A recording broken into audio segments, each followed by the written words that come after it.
Having an older brother is not as fun as you may think, Sayu. Oh, no. You just have to make sure you condition yourself and them the right way. You know, but cute loser, in fact. Oh, right. Thank you.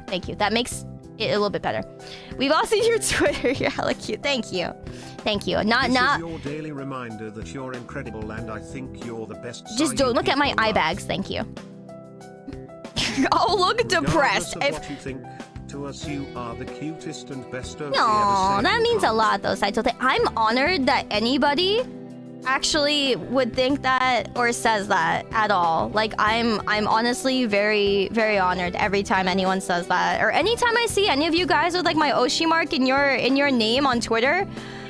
That's insane to me. That, like, you guys give me like happiness in passing when I see like the little nut and bolt in your name. I'm just like, oh my god, it's there, it's on there. And you guys, yeah. So any of you guys who have it in your name, just know that you guys like make me happy anytime I see your name. So yes, you look hella hot. Oh my god, I don't think so. But thank you, I appreciate it. What's an Oshi mark? Oh, an Oshi mark is what a lot of VTubers use to represent themselves in a text setting. So in an emoji. So my emoji is the nut and bolt because references. And I like nuts. Is there any chance you're attending SourceCon? Oh, that's the oldest joke in the book. Get a better joke, fam. But thank you for the bits. Those bits will go towards you being motivated to get better jokes. I believe in you, Kazoo. I believe in you. Yes. So yeah, generally when people represent their Oshi or say who their Oshi is on social media, they put their Oshi's emoji mark in their name, like at the end of their name or something like that, in order to, you know, be like, oh yeah, I represent this person. So if you see people with those marks, that's generally why. Today was so heartwarming. I thought the sun came out. Sayu heart.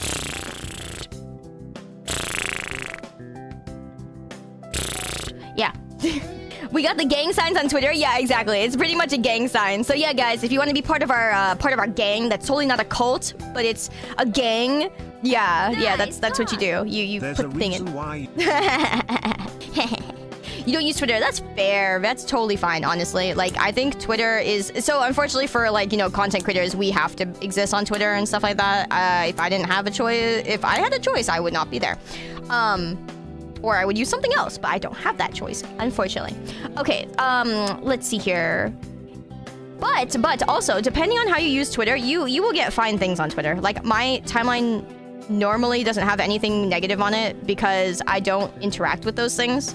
And I just, you know, post on my friends' stuff, and generally, you know, then the only negative things I see are like if my friends are sad or something, and that's fine because then I'd want to be there, right? So yeah, it just depends how you use it. It just depends how you use it. Or if you only look at art, you'll only see art. Most of what I see on Twitter is just art too. So it is a scary place, but only if you allow yourself to kind of go there or you welcome it in. It's very easy to avoid as well. It's not too hard. So yeah. But also, that's even more why I appreciate any of you guys who are on Twitter to like either support me or support other content creators. We are kind of forced, actually, to be on Twitter. Because for those of you guys who might not know, we also do get people who reach out to us from companies and things like that. Depending on how big your Twitter is, or depending on how, you know, your business is, some businesses and stuff, they do contact you through Twitter as well as your email. But also, you use Twitter to find artists. So it's the easiest way and best way to find artists because you see their posts and their capabilities and their email contact all in one place. So it's like if you did not have Twitter to search on, where else would you search for artists, right? So it's a very big thing, unfortunately. You mean X? Yeah, unfortunately. She said GIF, it hurts. Yeah, that's right. Yeah, exactly. It's unfortunately Twitter is still very necessary for business purposes. That's a general thing that goes on there. So yeah, I really appreciate it, and you know, it's just that's a struggle. You guys give me happiness every single day. You guys drive me every single day to be better and to do more things and to you know, to keep the happiness I feel now. So I'm very grateful to you guys. I really am. And I appreciate all of you guys' patience with me and, you know, seeing who I am now, which is like my best form of myself now, you know? And it's the best form of myself in maybe several years. You know, maybe several years. And you know what's interesting is you get the whole thing where people say, oh, you want to... Yeah, like, you know how people say generally if they, if something bad happens to them or they get, messed up in the brain or something, they say they want to heal themselves and get back to where they used to be. No matter how much you try to heal yourself and get back to where you used to be, your new self will ultimately be different, right? Like, you'll heal, but you'll also become different because what happened will shape you differently whether you like it or not. Like, there's, there are a lot of things where I'm just like... There are a lot of things where I'm just like, okay, I wish I could be like how I used to be. But at the same time, I did get to keep a lot of what I used to have that I enjoyed. Like, this is pretty much who I was before. In terms of, like, how I talk and how I feel and stuff, with a lot of the happy side, right? So if we're separating it, the happy side of me is very much like, oh, this is how I was before. It's very similar. So that I've kind of gotten back. But there are things that, like, there are bad things and good things that come out of, like, what happens. Like, for one, I do have a better understanding and I'm more okay with filtering certain things out of what I say. It's not me keeping things, and without me having to keep things from you guys or be dishonest with you guys. It's hard to sometimes do certain things without going back on your own morals and what you want to do, right? Like, I enjoy being honest with you guys. I love talking about everything with you guys and sharing things with you guys. And I can still do that without having to, like, lie, for one, or keep things from you guys completely. And I think that's just, it's just called experience. Exactly. And all these years of me streaming, and not just VTubing, right? But streaming in general, all of these years have made me a better streamer, a better content creator, and especially this past year has.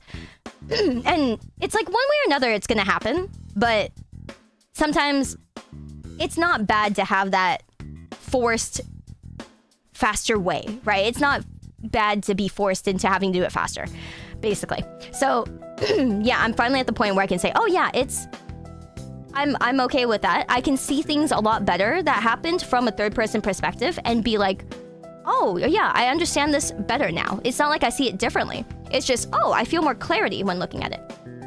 Yeah.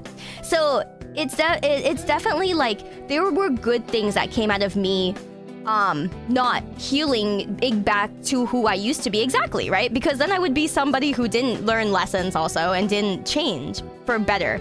So I also, in that way, I think it's good, right? I mean, there's obviously the bad that comes with it. Like, I used to have this feeling because of my past, but now I have this feeling even stronger. And the feeling is that with friends, I don't know now if they're not talking to me simply because we're not okay anymore, or if because they don't like me, or because they're just busy. Sorry. I don't know if they're okay talking to me because they're like, we're just not talking, or if they're busy or whatever. I just don't know. So that's the one thing that makes me feel insecure. Like, I check up on friends sometimes because I'm like, hey, are we still okay? Are we still good? If they don't reply to me after like maybe 3 different replies, then I'll check up and be like, hey, I want to be